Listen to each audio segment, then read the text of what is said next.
Now I'm very excited to welcome for the first time to this show a man that's been on shows with me many times, with Kyle Hunter on Fridays.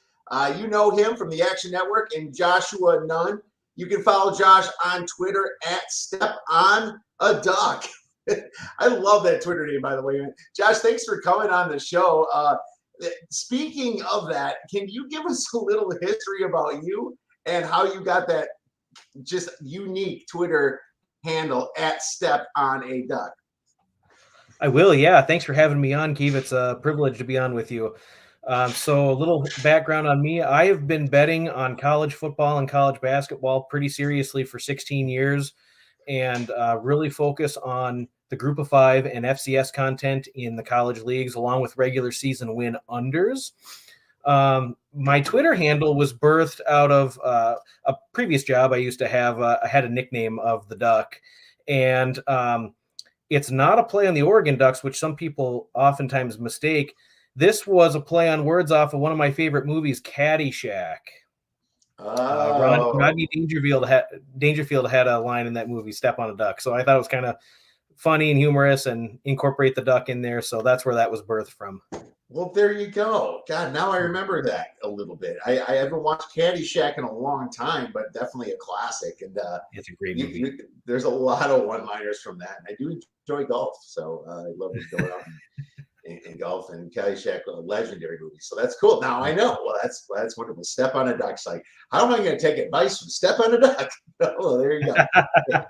Caddyshack, at least it's a sports reference too, so that's right. That's fun. But your knowledge is great. I'm real excited to talk to you about this, man. You know, it's funny. The college football rankings came out, and it's so funny. People expect these reactions like Indiana should be higher. You know, no, they shouldn't. You know, the funny thing about rankings is what I said briefly before you came on.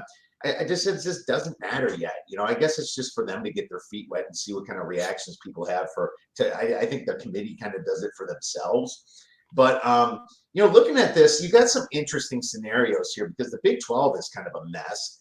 You know, I mean, how many teams are going to pull for the Big 12? I think they're going to pull two. You know, and I don't even know if it's necessarily going to be the conference championship loser. You know, it could be Colorado. But, you know, it just brings me to these rankings, and I look at Indiana and BYU, and then SMU sitting there, I believe at 13 it was. I have to pull them up again, I think it was. I'd like to ask you, which one of these one-loss teams doesn't make to the playoffs? Yeah, it's a real interesting scenario, right? The season's already 75% of the way over, and the conference races are really taking shape. Oftentimes throughout the season, I'll try to add to my position in my futures portfolio and try to find some teams that have some value, even maybe after an initial loss, or teams that have gone on a run and kind of tackled the tougher part of their conference schedule. And so I've done a little bit of that, but there's really not much left that you can pick off from a futures perspective.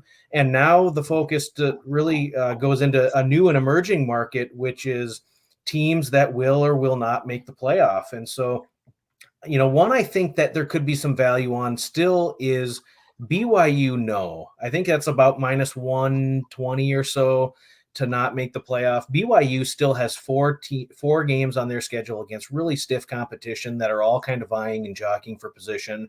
And while BYU has played very solid football over the first 8 weeks of the season for them, man, they've really benefited from some fortuitous turnover luck and really some flurry type of activity in their games. And so I could see BYU missing.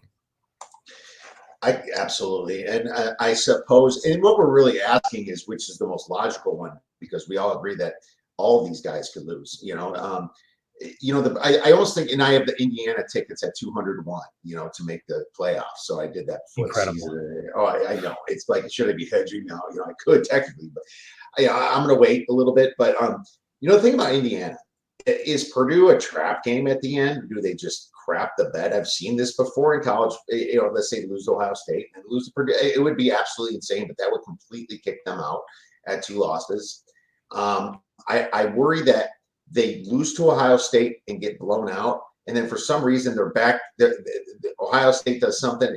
They're playing Oregon or something in a championship. You know, could that happen? Now, I don't know the tiebreaker completely. I think they look at strength of record a little bit. Maybe you know a little bit more about that, but I think the best scenario for me is Indiana lose a respectable game against Ohio State, and then beat Purdue by a good amount. Don't get into the conference championship because I think they can't leave a one-loss Big Ten team over a 3-loss SEC team, or even some of the 2-loss SEC teams as well. But I'm gonna agree with you on BYU just because at ASU I think is really tricky, and I will say that Houston is really playing with really Fritz some very good football, and I could see that being kind of a trap for them at the end. Kansas being a little bit desperate, but I think SMU is pretty close as well. SMU almost lost to Duke before they blew away Pittsburgh, and I know they outgained Duke and everything, but they're the ones that lost to BYU, and I guess that loss has really aged pretty well for them. But it's almost like SMU now that Clemson lost. They might go to the ACC championship and get blown out. And if they get blown out, dude, they're going to be a 2-loss ACC team, and that's might even be frowned upon a little bit more than some of the Big 12. Yeah, and the question would be, are they going to take Clemson above SMU if SMU has 2 losses and Clemson has 2 losses, or who would be that next team outside of Miami within the ACC to secure a bid? Or is the ACC going to be sitting there with one team that gets in? I think in the regular season, it could be safe to assume that SMU won't lose again. I mean, they host Boston College, at Virginia, and then hosting Cal are 3 games they'll be heavily favored in by more than a touchdown. So significant favorites in that one there. I will also say, if they're playing Miami in the ACC championship game, that's a high variance situation, right? What's the line going to be on that? 9.5, 10 in favor of Miami? And I mean, Miami has played really up and down football, even though they have not resulted in a loss this year. So it'll be really interesting to see. You could make the argument that Miami should have 2 losses based on the way that they've played against some of the lesser competition on their schedule. Very fortuitous that they escaped Cal with a win. And goodness, even that Virginia Tech game came down to the very end. It was an official ruling that determined whether or not they won the game. Well, I'm going to say that they do get in ahead of Clemson if they finish out and lose in the ACC title game, because they beat Louisville at Louisville and Clemson lost to Louisville at home. And I think that's really all it's going to take to make that decision. Plus, they did beat Pittsburgh, and Pittsburgh's a fraud, as we all know, but they still did. So they're going to move in over Clemson, which Dabble is not going to like at all. But, that's a very – I mean, I cannot see them taking Clemson over like a 1-loss or a 2-loss SEC teams at all.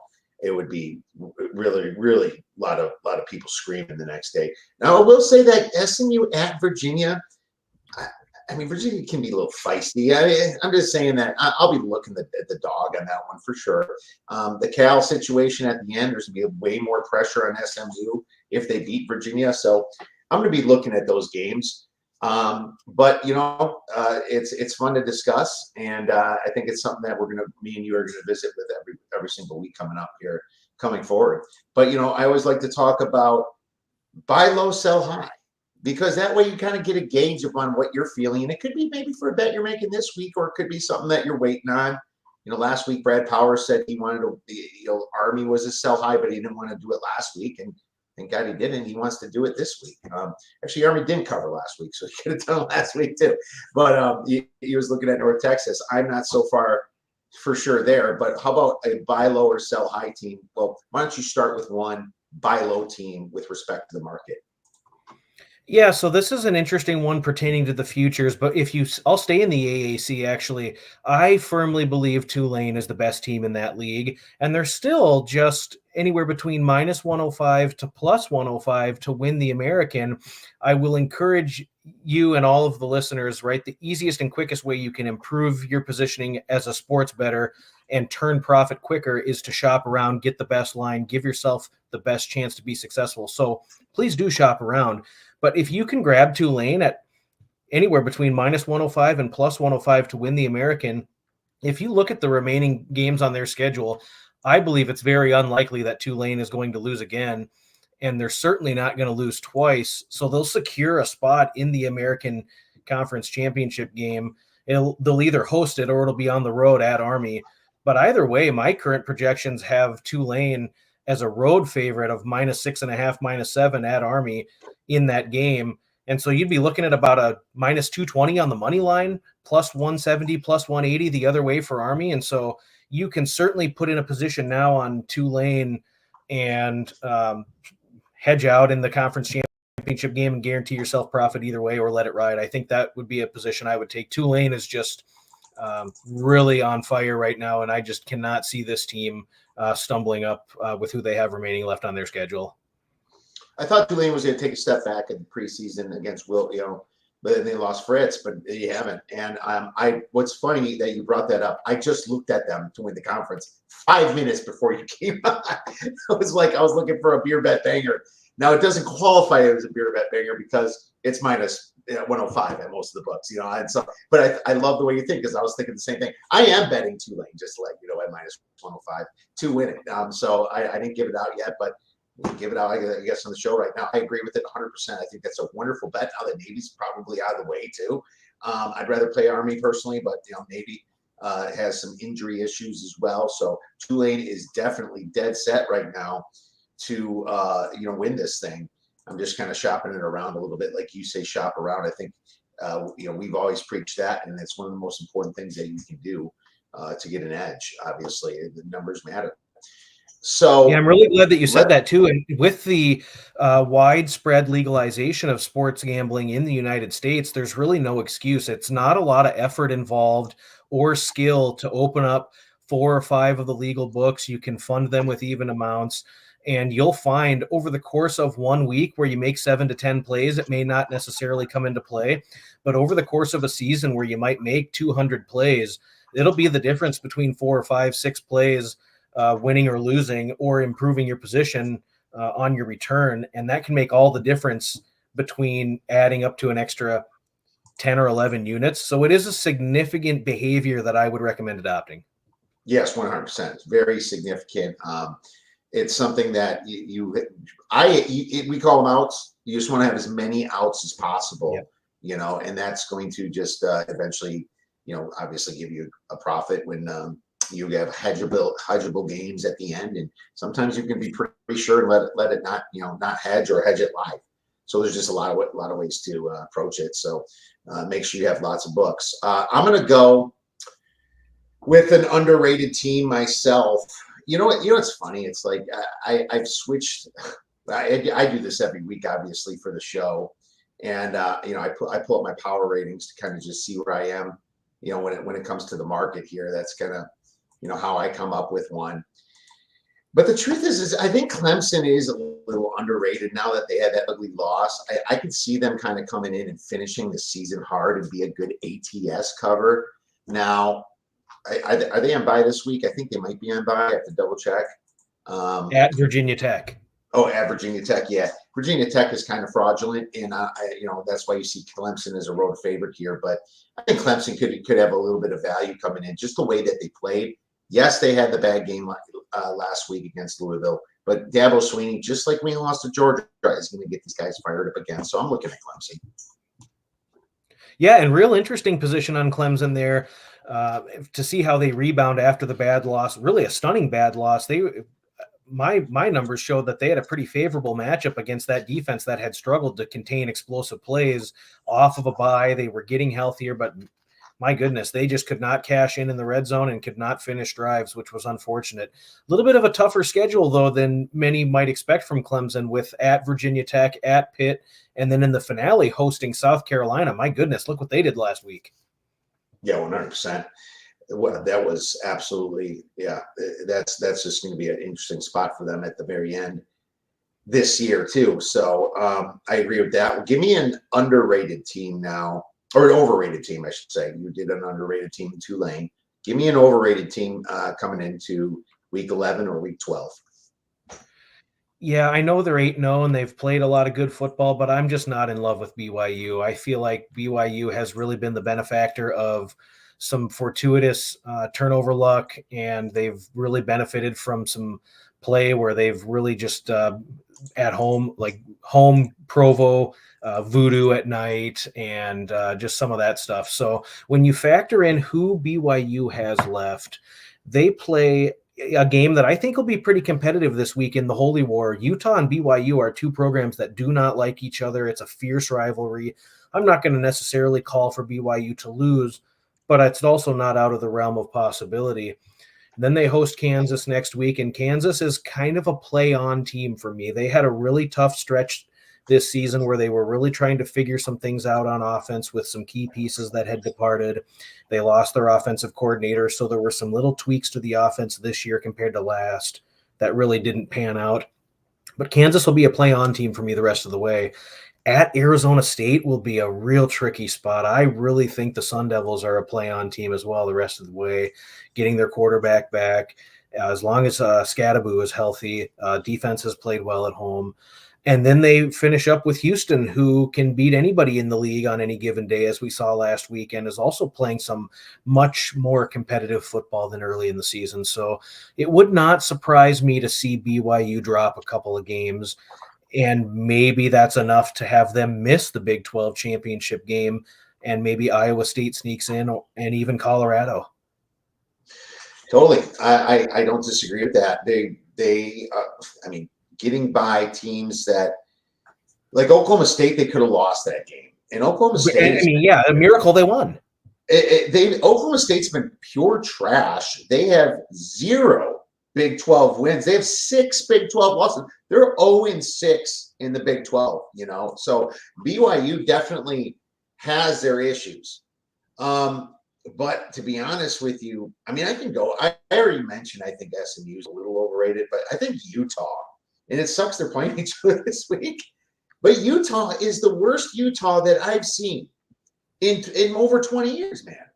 I mean, I watched them play against TCU when TCU beat them. I was on Utah, and I thought to myself, this is a terrible bet. TCU should be way up. I immediately faded Utah against Houston the next week, which paid off. And Utah has a little bit of a defense, but that quarterback situation is terrible. And they're talking about putting the freshman in now, I think Isaac Wilson is going to continue. There's a battle. We'll get into that when we talk about the game, but there's a battle between who's going to even play. Brandon Rose, right. So I think that is, what do you say, when you have 2 quarterbacks, you have no quarterbacks? Utah is terrible right now, and this is why I picked this game. I don't have a play in it yet, but this is why I picked this game to talk about. So I'm excited to get into that. But now let's get into some NCAA football, my man. Real quick, I know that this is a live show, and tonight is not going to factor in when this comes. But I'm guessing, do you have a play in anything tonight? Yeah, I mean, it's a great time of the year, right? Last night was a huge night in America because it was the return of Maction, right? And so It was a lot of eyeballs on the TV with Maction returning, and that continues into tonight. And you have 2 games that are kind of under the radar because they're MAC games. I kind of like Western Michigan at home. I've seen a lot of people on NIU. A lot of people feel as though Western Michigan's conference start 4-0 has been fraudulent because they have beaten the 4 worst teams in the Mid-American Conference. But I'm just really not sold on Northern Illinois. While their defense has performed very well this year and they have only lost their 4 games by a combined 9 points, their offense is just broken. They really struggle to move the football. They have very, very little explosive play capability. And it's just one of those games that is just going to be, they're going to have to execute at a high level all game. I really like what's being built at Western Michigan. I like their coach, Lance Taylor. I think he's done a really great job with the program. When you factor where they started last year with all of the roster turnover and the lack of returning production and the situation he walked into, the way they finished the year, and really the way that they've competed this year has been rock solid, in my opinion, for Western Michigan. And every one of their goals is still right in front of them to get to Detroit and be a participant in the MAC championship game. And I mean, they're leading the conference right now. And so while it's a contrarian play compared to what I've seen, a lot of people like Northern Illinois to kind of expose that Western Michigan defense. But I also see it that NIU really, really is broken offensively. And the line is a pick 'em for a reason, right? And so I think this could be a wrong team favorite situation. And I did play Western Michigan tonight on the money line. When you say it like that, it sure makes a lot of sense. Unfortunately, my line is also pick 'em. I'm very close to this, and maybe I've been down. And it sounds like from your argument, I didn't downgrade Northern Illinois enough, which is entirely possible. I did watch Western Michigan play my Badgers the very first game, and they covered by a lot. And I thought to And myself, played really well in the trenches. they did play very well in the trenches, and they have some serious performers there. Northern Illinois, isn't one of them coming off a bye? Let's check here. I have to look at Northern that. Illinois played last week, and they've really underperformed in league play. Goodness, they lost last week on the road at Ball State. Yeah, that's pretty I bad. guess it is kind of a mini bye because it was 10 days ago last Saturday, and now we're at Wednesday of the following week. So both these teams played last 10 days ago. Yeah, they both exactly played on the same day, and that's why I was wondering about that. So that's interesting. They just happen to have the same rest, but they flip-flopped the schedule. So that's kind of fun. Dude, I do not disagree with that. If I look at, I have a little algorithm in the recency, actually has Western Michigan minus 6.7 if I look at the last 3 games numbers. If I look at the full year, it's Northern Illinois minus 3.9. But if I kind of combine it, it favors Western Michigan a little bit. So I find that really interesting. I'm going to watch this line a little bit. I could join you on that. We'll see. Let's move into Friday, though, because Friday we got some massive games coming up here. And one is, another team that destroyed my Badgers, Iowa. And they are going to UCLA. And they're about a 6-point road favorite right now. The total is 45 in this game.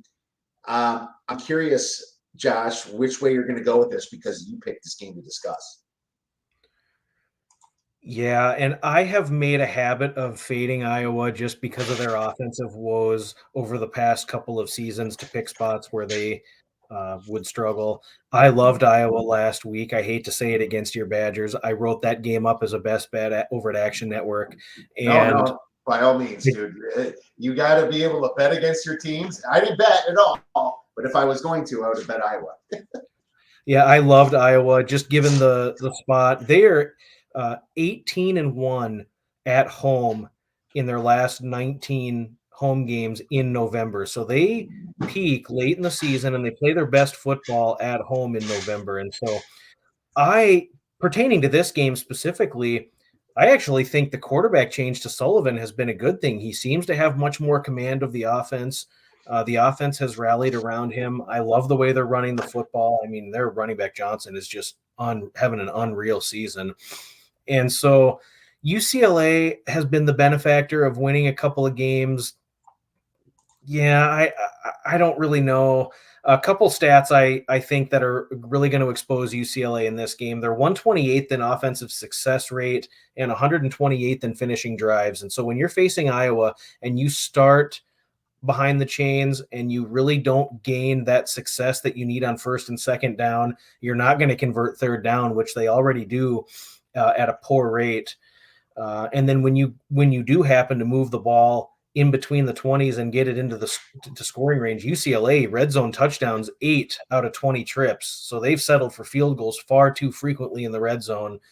And Iowa's defense has just allowed 13 red zone touchdowns on the season. So I don't see a real clear path to UCLA putting up a lot of points. And I also struggle to see how UCLA is going to hold up in the trenches here, right? They're not playing really good football. They've allowed 22 sacks. They're only averaging 73 rushing yards on a 2.8 average. It's really going to be a struggle against that Iowa front seven, who may not wow you with the talent that's in the SEC, but Iowa defense does not make mistakes. They do not give up explosive plays, and they come up clutch when needed in the red zone and on third down. And so with UCLA only converting third down about 37% and Iowa only allows it at 31%, I mean, you're looking at probably a 4 for 13 type of third down performance. That's going to result in a lot of punts, or you're going to have to go for it at midfield. And are you going to get it? Tough to say. So I think that UCLA is getting a little bit too much respect for what they did going on the road and beating Nebraska. I'm not sold that this team is any good. I laid 5.5 with Iowa on the road.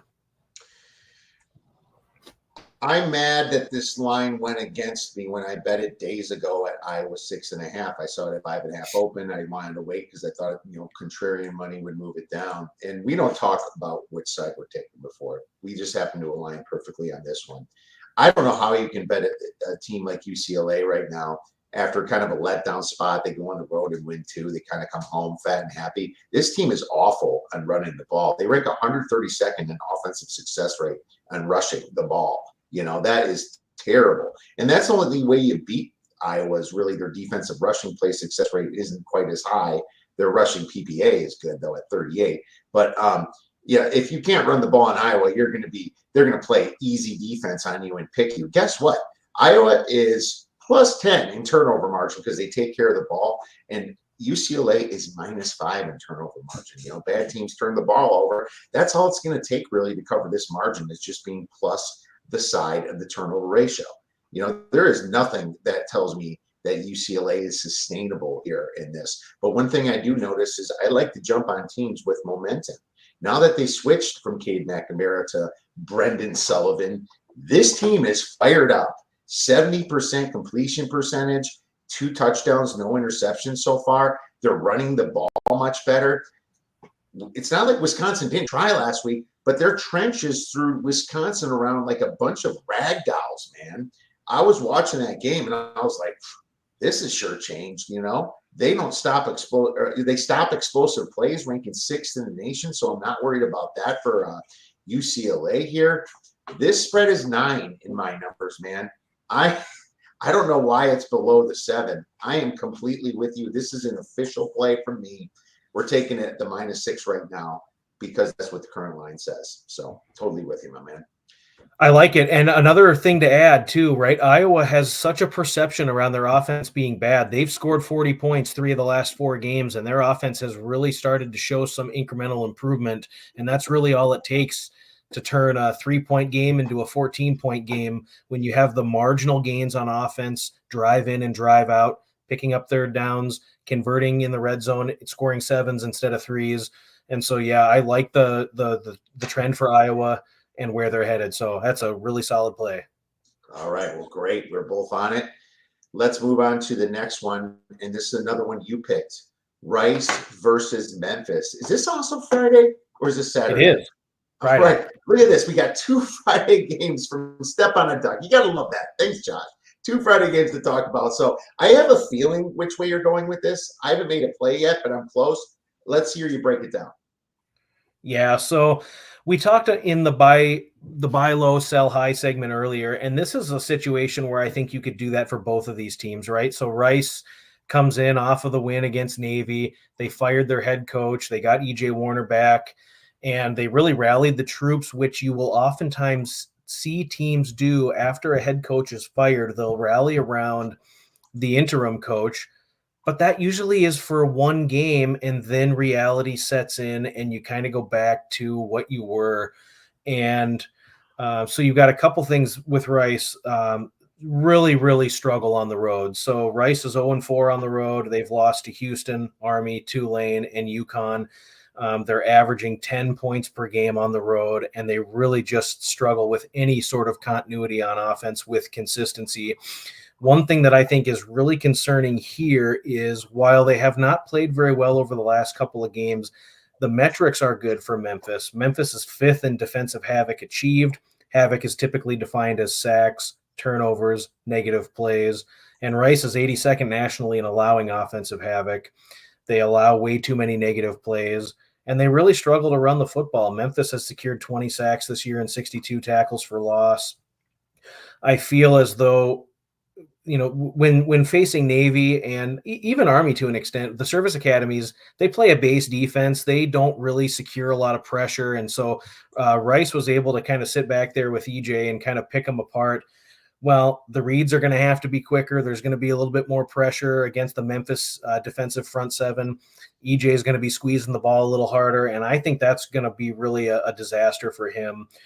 He's already only played mediocre football this year with a 10-11 touchdown to interception ratio and completing 62%. Rice struggles on third down. I feel like this is kind of a situation as well to buy low on Memphis. When you look at Memphis and kind of what they've done the last couple of weeks, really struggled against UTSA. Now they won a close game against Charlotte. They let a couple of backdoor scores come through, but they had controlled that game in the second half. But prior to that, they beat South Florida 21-3, beat Middle Tennessee 24-7. They held Florida State to 12. This is a defense that can step up and rise to the occasion, and I think this is a perfect spot here. I'm not confident in Rice's offense. I think this will be a lower scoring game. I would lean Memphis -9, but I would also play Rice's team total under 22. We've got a Vegas implied score here of 31-22. I'd look at Rice's team total under 22. They have not surpassed 22 all season. They're averaging 10 points per game on the road, and I think this is a spot for Memphis to kind of get right and get their season back on track after a couple shaky performances on defense. I like the team total much better than the spread because I was actually going to slightly disagree with you if you're going to say the spread. So I guess maybe since it's a lean, we both have a slight disagreement there. But I definitely like the team total because Memphis does have a defense, and they're number 30th in success rate. Their defensive EPA 69th, not terrible, but that's because they gave up a lot of yards last year. The spot really screams Memphis because now they got the coaching bump with Rice. They already got the win for that. Now it's time to fade them. That's just the spot to fade them. And they're in face spot, and Memphis is in complete buy-in spot after puking all over themselves at UTSA. They probably got too cocky. They had one loss before that, and then they go and just lose to UTSA, which from some people probably lost some survivor plays on that one. Actually, a couple did in mine. So I found that real interesting. But that's why I don't play road favorites and survivor as much as I can, especially in college football. But here we are, man. I think the spot screams Memphis. I just think that the metrics in itself, I think Rice does have a good defense. And Rice, believe it or not, is a positive 0.57 yards per play on a schedule ranking 86th on Sagarin. When Memphis' schedule ranks 111th, and they're only 0.49 positive yards per play. So here's my argument for Rice. They're number 16th on defensive yards per play at 4.8.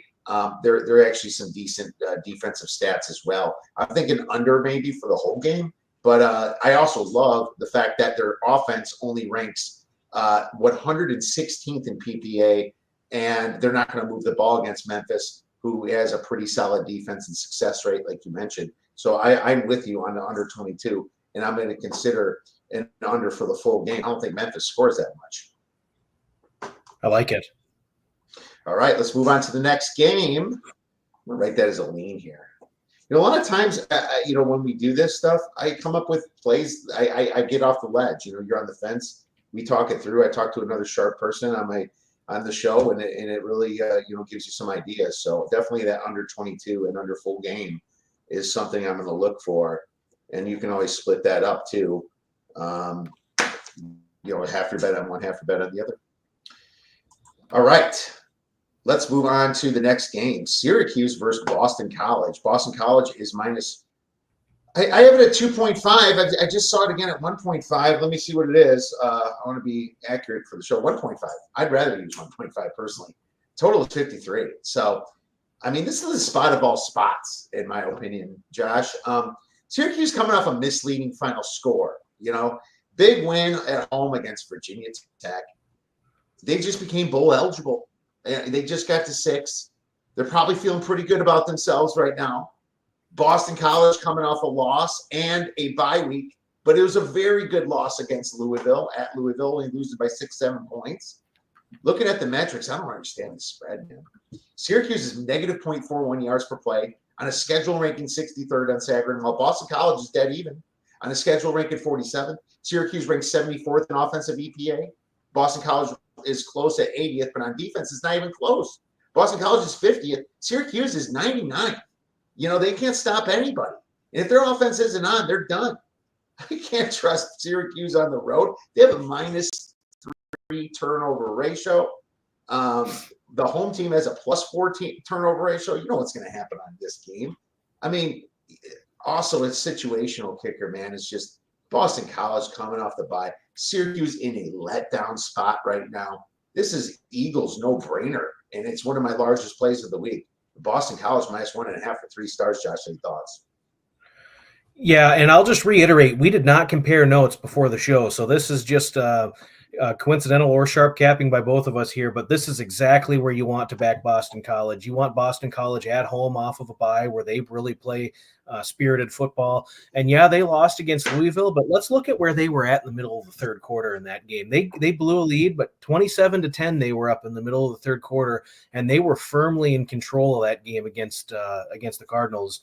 I like Tommy Castellanos at quarterback, and when Syracuse plays against mobile quarterbacks, they really struggle to contain them because when the play breaks down, the offense has the advantage, especially with Tommy C using his legs here to extend drives, to stay on the field on third down. I just, like you had mentioned, the QSD is just so bad. 113th in defensive success rate allowed, 113th in defensive pass rate allowed. There's a formula here for Boston College to get a win and kind of get their season back on track after a couple of tough performances in a row. Strong position here for Boston College. I love the spot. I love the personnel matchup. Like you had said before, this is an interesting spot for Syracuse because they just achieved bowl eligibility. So maybe we get a little bit of an exhale spot from them. The last 3 years, if you go back and look historically, now I know it's a different coaching staff, I know it's different personnel, but this is the time in the season to fade the Qs. They fade fast at the end of the year. They do every single year. They start hot and they fade fast, and I would expect more of the same this year from Syracuse as well. I like Boston College in this matchup. All right, man. Well, that's great. I'm glad we line up again. So that's good. The only real disagreement, man, is just like a side we're not even betting. So good stuff so far. And we do encourage disagreement here, as you know, because it's not like we look for it, but we want to be honest and forthright for you guys. So let's keep talking games. Cal versus Wake Forest. Now, you picked this one. ACC matchup here. Cal traveling to Wake Forest across the country. Wake Forest +7, total 55. Josh, I'm sure you have something for us on this one. Yeah, real interesting matchup here. California 0-4 in ACC competition, and they have lost those 4 ACC games by a combined total of 9 points. Florida State on the road, the blunder against Miami where they were up by 3 touchdowns, at Pitt, and then hosting NC State before they did get back on track a couple of weeks ago by blowing out a weak Oregon State team. Cal's offense is just a mess. They really struggle in finishing drives. They cannot score touchdowns in the red zone, and they settle for field goals far too frequently. A real concern here is Jaden Ott, their do-it-all running back, has just not performed well this season and has just battled consistent lingering injuries. And so I really am going to be interested to see Cal on their 3rd cross-country road trip. The first 2 have been really unkind to them, losing low-scoring games against Florida State and Pitt. Now, you talk about teams that are peaking. Wake Forest kind of fits that model as they've won the last couple of games after a tough loss against Clemson where they were blown out by 5 touchdowns. They beat a really good UConn team on the road and then went on the road across the country and beat Stanford, which is kind of one of those situations where they're still fighting for a bowl game and trying to get their season back on track here. I like what I've seen the last 2 weeks from Hank Bachmeier. He's played efficient football. The concern is, again, for Cal, the travel, the Friday spot off of a short week.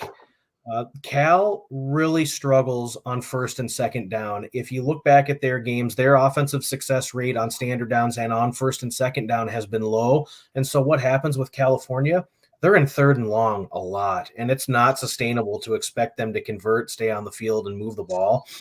The over-under in this one has ticked up a little bit, and I think that on paper you could see California and Wake Forest and think about a high-flying affair with a bunch of points. I don't necessarily see it that way, though. I see Wake Forest playing a couple low-scoring games in a row now. California has significant struggles on offense, but their defense is actually really an underrated unit that's played well in league play. So I'd go under. I think it's 56 is where we're at here. Let me just pull the updated number. 55. Okay, 55. I'd play under 55 here between Wake and Cal. All right. Well, there you go. Under 55, and that's what it is on DK right now. A little bit of juice to the under -112, so it looks like you're onto something. Also, check those weather spots too, because it might be raining down there. I know there's a small chance of rain there. There's a couple big rain games coming up here. I already attacked a few unders myself with rain and wind. It's more wind, but if it's rain, I like and the rushing defense is good, then I definitely like the under as well. So that's kind of the double whammy right there for you. So good stuff, Cat. So the under 55 for Cal, and I don't disagree at all with that. I think Cal, Wilcox kind of guys that's not going to put one on you. He's going to chill out. He's more of a defensive oriented guy anyway, so that's very possible. Let's move on. And one last thing I'll say too, when I'm looking at play metrics that are required in order to necessitate an under, I really want to look at how teams perform in the red zone. Wake Forest only 18 of 34 touchdown percentage in the red zone, and California 17 out of 34. So they get into the red zone, it's only a 50-50 proposition that they're going to score touchdowns. Most teams are in that 68 to 72% touchdown range. Both of these offenses really just find themselves stuck in the mud in the red zone. So watch for several field goals to be kicked when they do move it down inside the 20. Yep, Cal only ranks 85th in total red zone. That probably includes field goals. We got to double check that stat. And then, I agree with you there. It's the red zone struggling is great for the unders as well. So let's move on to the next game. We're doing a big one for you here because, in my opinion, I think this is the biggest game of the weekend. It's Georgia Ole Miss. A lot of people might say it's, Bama LSU, but it's Georgia Ole Miss. And I sometimes forget to say the spread. I'm going to say it. It's +2.5, and the total is 55. And unfortunately, it's not where I bet it because I bet it at +3.5 really since that thing came out. But sometimes you got to know when those lines are going to move in which direction. And this is just a spot, man. And this is, it's funny. This is fighting for the playoffs for both these teams. Ole Miss can't take a loss. Georgia can't take the loss. And it's the same for Bama, LSU, and maybe we'll talk about that too. We got to. But, man, I think that just watching the champion, Georgia, the champion 2 out of 3 last years, coming in, this is a spot for them, but I'm still not liking them. From an injury standpoint, both teams are banged up. You wonder if Trey Harris is going to finally come back for Ole Miss. I hope he does, Josh. I want a great game. He's been out for like 3 weeks or so, but Georgia's also got some woes with Trevor Etienne. Etienne's been banged up. He didn't get to play a lot. I think that's just could be an injury that, they'll never report well on college injuries. You know that, but I can't expect him to be 100% either, meaning the other 2 guys are going to come in and there's that's possible for turnovers. Looking at the numbers, Georgia has 2 advantages. Actually, looking at really everything, Georgia has 2 advantages. One's the coaching. You cannot take that away from Georgia. Kirby Smart is the better coach right now. That's for sure. The other advantage is that they played a stronger strength of schedule. They did. They played a stronger strength of schedule by some. It's not like Ole Miss played a bunch of tomato cans, but for the most part.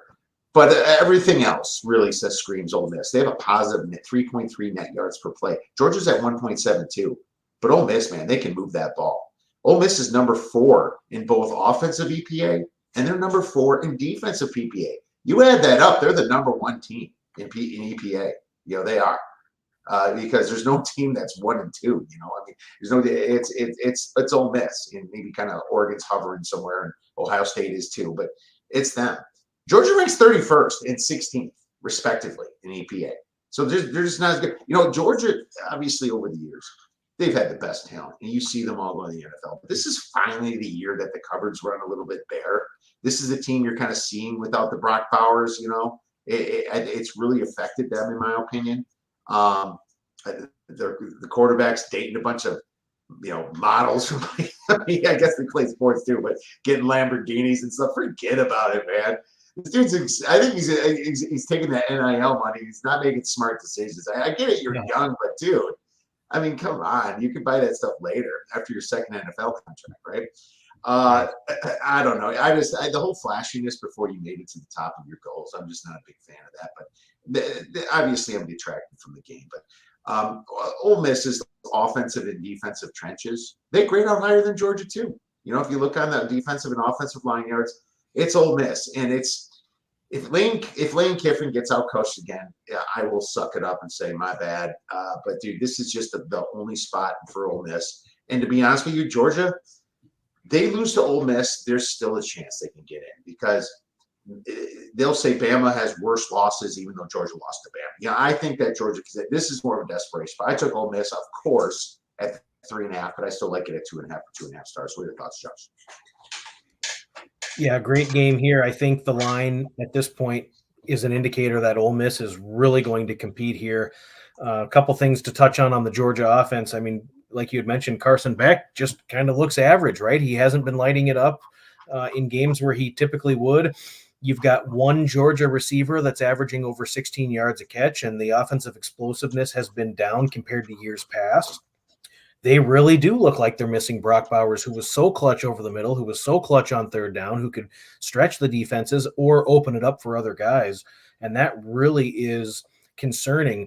You think of Ole Miss and you think about Lane Kiffin throwing it around in a high-flying offense, but I think the most underrated unit on the field is the Ole Miss defense here, which is allowing 13 points a game, only 82 rushing yards and 2.3 yards per attempt. Their stuff rate is solid. Their intestinal fortitude in the trenches has been really, really strong all season against the rigors of SEC competition, and I think that'll come to play here. Now, Ole Miss also on defense plays their best football on third down. They're allowing a ridiculously low 29% third down conversion rate. And Georgia in past seasons has been up at like 47, 49% third down. They're at 38 this year. And so what you're going to see is you're going to see Georgia not be able to run the football. They might struggle to be in third and favorable situations. They're going to have to convert third down. So who's going to step up for Georgia in that situation? Where's the offensive explosiveness going to come from? Who's going to make the tough 3rd and 8 catch over the middle to get the first down and keep the drive moving rather than punting? I just don't know that I can trust backing that when I really haven't seen it week in and week out. And while Georgia has kind of come alive in the second halves of some of these games, their performance in the first half has really left a lot to be desired. Now, when teams have been able to move the ball on Ole Miss in the red zone, they shut it down, right? 10 red zone touchdowns allowed all season in 24 trips. And the Yuga offense, or the Georgia offense, is only converting in the red zone about 60% of the time for touchdowns. And so they have also just, compared to historical priors and what you typically would expect from these teams, there's not as much offensive punch here. What I like in this game, it's kind of an interesting play based on where we have the side and total. I'm going to go first half under 27.5. I think this is one of these situations where both of these teams are going to kind of be feeling each other out early. Again, I had mentioned Ole Miss. You just assume they're going to be throwing the ball around and they're going to be scoring a lot of points.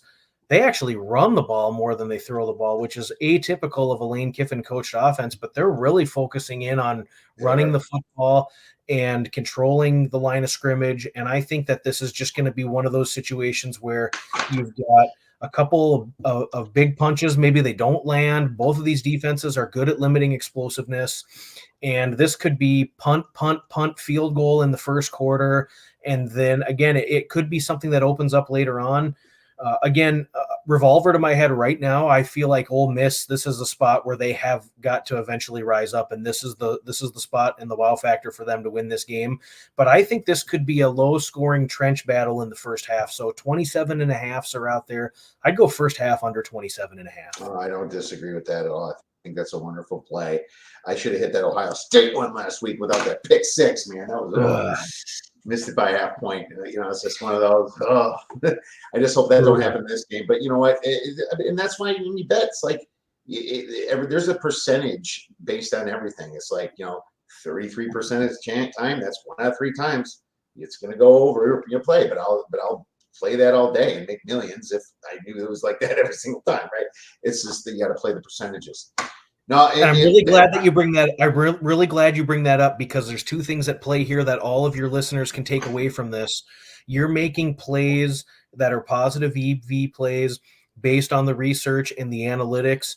And if a play doesn't hit, even if the game situation plays out as expected, a game may not hit for a variety of different factors, and it doesn't make it a bad cap. It doesn't make it a bad play. And again, when you're looking at a week-to-week sample of 7 to 10, 15 plays, sometimes that variance can happen. But you and I have been in this long enough to know there's going to be 1,000, 1,500 plays. It's going to, with the proper work and preparation that's been done, it's going to pan out in your favor more often than not. But sometimes, it's just you're betting on 18 to 22-year-old kids and they play with an oblong-shaped football, and sometimes it's just gonna bounce a weird way sometimes. 1,000%. Stay off the big parlays.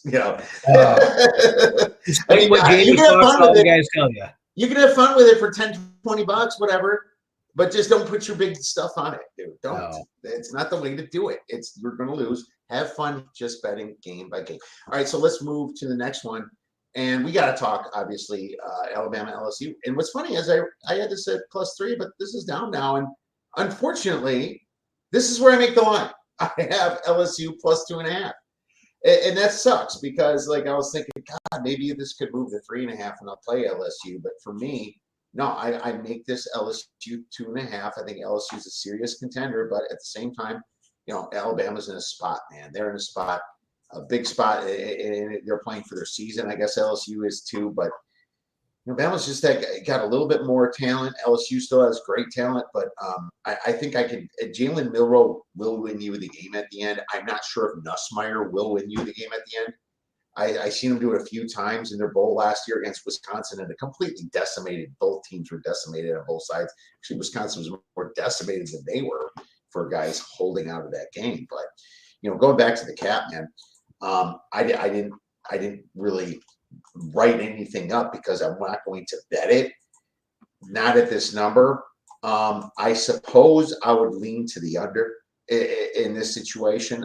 It's already got down there a little bit. It's funny, you look at LSU, Alabama back in 2019, you couldn't even put out enough points for these two teams, man. That was like some of the best LSU year I've ever seen in my life for any college football team. But 58's kind of high and such an important matchup, man. So here I am talking myself into the under. You got to see that defensive success rate. Alabama at least ranks 15th, and they're not exactly going to put up pace unless they really need it at the end of the game. They're just still going to play pretty methodically, but their defensive passing success rate is 6th.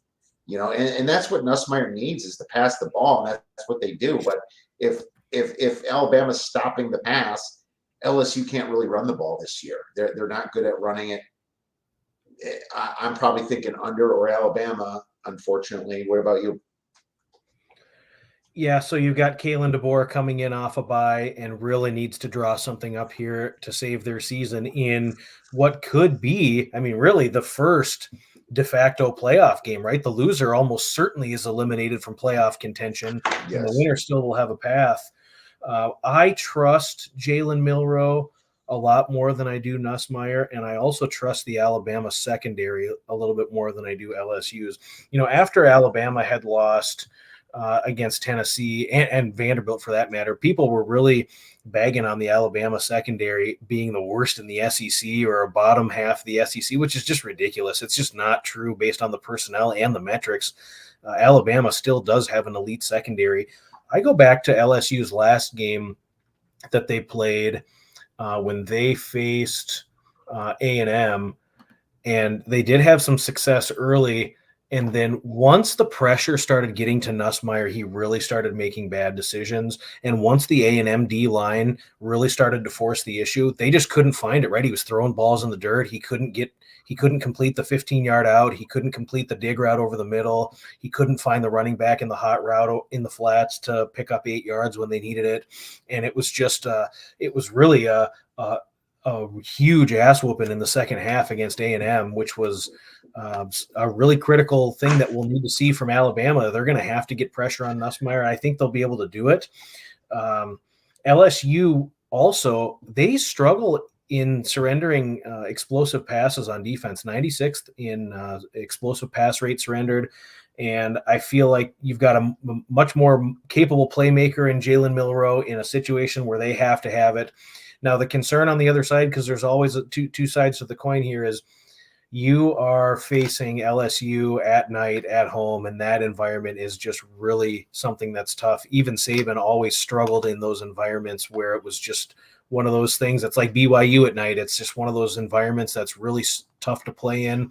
And so I think it'll be back and forth for a while. This could be a situation where even if you don't play this game pre-flop, this could be a great live trading opportunity where someone goes up 7-0 and you take the other team on the money line live and then wait for a little bit of a comeback, and you could end up being on plus sides of both of them and be a winner either way, which sometimes those games play out that way really well, where you can get on both sides of it and kind of arbitrage bet it and really have no risk and still come out ahead no matter who wins. This is typically, like you had mentioned, this is a game I would typically lay off and just kind of watch and enjoy as a fan of the sport, and I still may do that. But I think this is one of those situations where I like Kalen DeBoer having time in a situation where their team is kind of in desperation mode here, and they really need to start getting things together before the last couple games of their season after they play Mercer. I think Alabama, if pressed, I think Alabama will win the game and cover. I would assume it'd be about a touchdown game. Touchdown game. All right. My number, like I said, Milroe, I trust him more at the end, even though my number is exactly on the number right now. So I don't no disagreement there. I'm still going to look at the under a little bit here, check the weather before the game. I'm not rushing to this one. I look at LSU and they did give up 38 points, but that was at a Texas A&M team that switched their quarterback out to Marcel Reed, and they weren't prepared for that, and that's going to happen. And that's why this total is a little bit higher. That Ole Miss game that they had, that was such a coin flip, man, and that still was under 58. It ended up at 55, but that thing was just back and forth a little bit, and then all the way up to the end.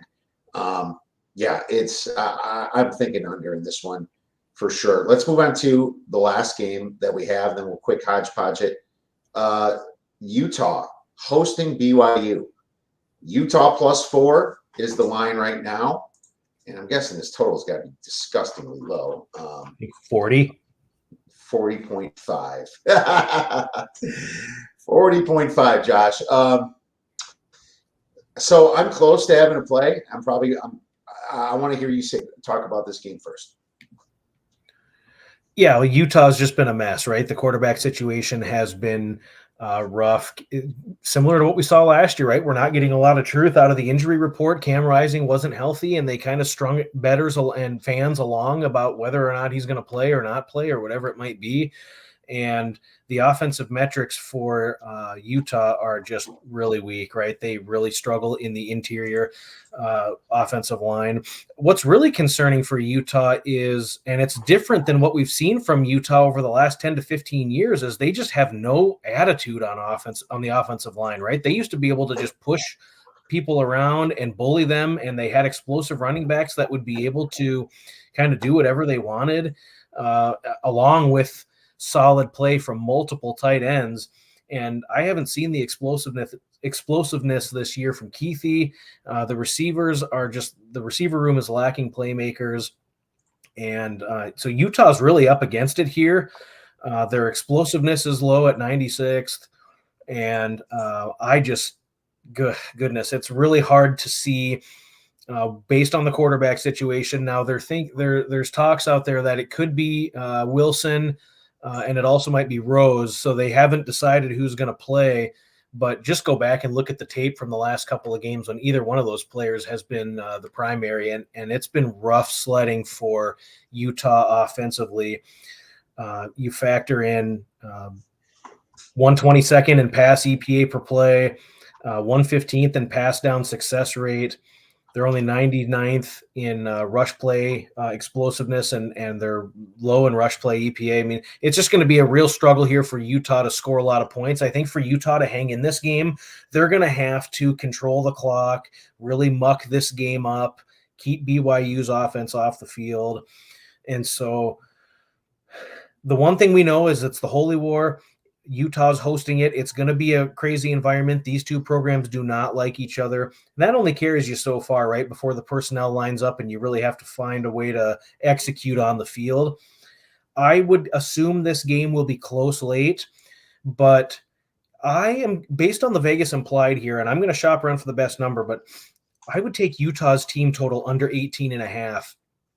So against FBS competition this season, Utah team totals are 6-1 to the under. And so, they have not achieved and surpassed their team total in the last 5, and they didn't do it against Baylor either. They did surpass it against a really, really bad Utah State team, but Utah State is surrendering 50 points every game against terrible competition, and Utah only scored 38 on them. So I think this is a situation where I need to see more from Utah with attitude on the offensive line, with execution from the quarterback room, and with playmaking explosiveness. And I'm okay betting that we won't see that this week against BYU. So I would take Utah's team total under 18.5. No, definitely. How can you not like that one? I find that team total and see some books will probably mess with you and juice it and put it at 17. There's shop that around. I'm with you on that one. That makes total sense. I'm really thinking about betting BYU, and I think I'm going to. There's no metric that I have that has BYU losing this game or not losing this game, but not winning this game by 6 or 7 points minimum. There's nothing out there. The only thing you're betting on right now, if you're a Utah bettor or a fan or whatever, is the coach. The coach coming off a bye, a rough loss at Houston, 4 losses in a row. Can he rally the troops to make a bowl game because they have 4 wins? That's what you're betting on. Is that enough? But maybe it's not enough because you still have a team that is the worst skill I've seen in 20 years. You have no quarterback. You have a quarterback controversy going on with a freshman and a sophomore right now. They can't throw the ball. Their offensive PPA is 110th. And the only reason it's 110 is because Cam Rising played some games. And they played Southern Utah and beat them 49-0. That's part of the factor. Absolutely. And here's some weird stuff too. They got to play Arizona State, and Arizona State, I think, had some injuries that game, and Arizona State beat them pretty good. They haven't played the best offenses out there. They played Houston's offense and lost. They played TCU, and TCU's offense is not the TCU we remember. They played Utah State and Oklahoma State and Baylor. This is the first time they're facing a ranked team. It sucks to lay points on the road when it comes to these situations, but man, BYU is also looking at this as the opportunity to put their foot down. Literally, this is the team that can beat Utah. It's like the coach has to go out there and give them that speech, man. And it's like, can they afford to lose a game? Are they going to be thinking about the playoffs in this situation? Or are they going to think about putting it to Utah, their rival? The time to feed BYU, I think, is at Colorado next week. I think that's going to be a great spot to feed BYU. But I don't think it's going to be this week because guess what? BYU's coming off the bye as well. They've been watching what to do against this team. Yeah, I'll take it at -4. I'll make that a play. It's not a big play, a couple stars maybe, but I'm going to do that. And maybe I'll be sorry later, but I think this Utah team is sorry, and they could be up for an ass whipping. And I also like your team total under Josh in this situation. Yeah, let's look at just real quick too some of the BYU defensive metrics, right? So they're 39th nationally in havoc, so they're going to get some pressure to the quarterback of Utah, which will make them panic, make tough decisions, maybe have to throw the ball half a second earlier than expected. 24th BYU in defensive EPA per play, 7th in pass play success rate allowed. How's Utah going to throw the football here? They don't have any playmakers that have stepped up to this point in the season, and inexperienced quarterback play that they can't feel confident in. So the other thing that I'd look at is standard down success rate, BYU 29th nationally. And so you've got first and second down. Utah has struggled compared to years prior and really compared to other teams this season and being able to run the football. The offensive line we've already talked about doesn't have any attitude. So you're going to see Utah struggle to run the ball, probably average 2.9 yards a carry. They're going to be in third down, and they're going to have it. And so you're going to see pressure on the quarterback. You don't have really any expectation that you're going to have success passing the football. I just don't see how they stay on the field, right? They're going to be 3 and out, might get a first down here and there, and then you're going to be punting at midfield. This is going to be a struggle for Utah to score the football here. I'd be shocked if we see them with any more than 13-17. So you're looking at BYU scoring 3 touchdowns in order to win your bet. I think that's a pretty positive EV play there on BYU. All right, cool. I hope so too, man. We'll see. And I also like that team total a little bit under. Maybe I do a little bit of both in this situation. So here we are, my man. Got through a great bunch of games. What about some randoms? This Miami Georgia Tech game that's early on Saturday. I really need to know about Haynes King, but I guess what? We're probably not going to find out till game time, right? I would guess so. I would guess there is some motivation for Miami. If I'm Mario Cristobal, I play the tape of the last 2 minutes of last year's game, really the last 45 seconds, where they could have taken knees and won the game. They handed the ball off. Miami's running back fumbled. Georgia Tech goes down the field and scores a touchdown on the last play of the game and wins in a totally preventable situation. I'm playing that tape and saying, guys, we've got to close this game out. Time for a little payback for Georgia Tech. I need to know if Haynes King is going to be in or not, because he is a significant upgrade at quarterback compared to who's been in there the last several weeks. But this could be a spot if he's out where Miami rolls. Oh, 100%. I would play the tape, but Cristobal is such a bonehead. I don't know if he would. He's a bad coach. He's just a bad coach on a very good team that paid for a bunch of players on offense, and their defense absolutely stinks. I almost think if Haynes King is playing this game, this drops to 7, maybe 7.5. But it's also a situation where, man, you wish you had the 11.5 before that happened. Yeah. Let's look at one more before we go to beer bet bangers. What about, let's go back to the Big Ten here.